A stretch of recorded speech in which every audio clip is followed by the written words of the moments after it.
Урматтуу биздин каналдын катталуучулары, амансыздарбы? Бүгүн сиздерге өтө срочно сатылуучу 2 бөлмөлүү 105 сериядан батир таап койдум. Өтө мыкты райондон Төлөйкөн кичи шаарчасы, Западный микрорайону туугандар. Төлөйкөн 25 болсо керек. Сквозной планировкада 105 сериядагы 2 бөлмөлүү батир. Баасы $68,000. Албетте сүйлөшүү жолдору болот достор. Тех паспорту бар. Банктан одобрение алган болсоңуздар, ипотека деле алсаңыздар болот. Бир этажда болгону 2 эле эшик болот. Угловой эмес, ортоңку подъезд. Эштен кирип келгенде ушундай сонун, мынакей дубаларды жазып коюптур. Бул жакта кладовкасы, бул жакта болсо ажатканасы, мына көрсөтүп коеюн сиздерге. Ремонту жакшы достор. Келип эле буюрса жашай бересиздер. Бул жака кирип келсе кухнясы, мынакей. Мебель туугандар полностью калат, холодильник менен стиралка кетиш керек, анда буюрса сүйлөшөбүз, эгер акчасы туура келип калса.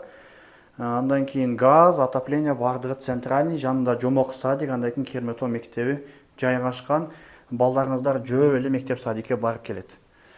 Бул жака келсек, спальная комната ушундай сонун, мынакей. Мебелде калат достор бардыгы. Андан кийин бул жака келсек, эң жаккан жерин терезелер, эшиктер баады пластик алмашыптыр. Бул жакта ушундай чоң сонун лоджиясы менен. 105-жери билсе чоң болот. Балкону менен 2 бөлмө. Бул жакта душ, мынакей. Баасы $68,000 туугандар. Сүйлөшүү жолдорун карайбыз. 5-этаж. Бул жакта коноктошуучу бөлмөсү. Төлөйкөн кичи району, мектеп садик жанында. Бул жакка чыксаңыздар миллион маркет, андан кийин Арзу рестораны, балапан. Кыскасы парковкадан эч кандай проблемасы жок достор. Төлөйкөн 25 болсо керек.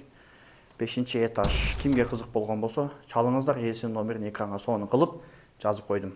Сатылуучу батирибиз Төлөйкөн кичи шаарчасында, Западныйда жайгашкан ушул 105 сериядагы 5 этаждуу домдун 5-этажында. Ушул подъезд туугандар, ортоңку подъезд, 5-этаж. Угловой эмес, крышасы жабылган, эч кандай суу өтпөйт. Андан кийин унаа токтотуучу жайлары да кеңири, жаш балдар ойноочу аянтчасынан эч кандай көйгөйү жок. Спальный район туугандар, тынч жерде жашагыңыздар келсе, сиздерге ушул районду сунуштаймын. Бул жакта туугандар миллион маркеттен эле өтүп келгенден кийин биринчи повороттон оң жака кирсеңиздер, ушул домдо батирибиз сатууга чыкты.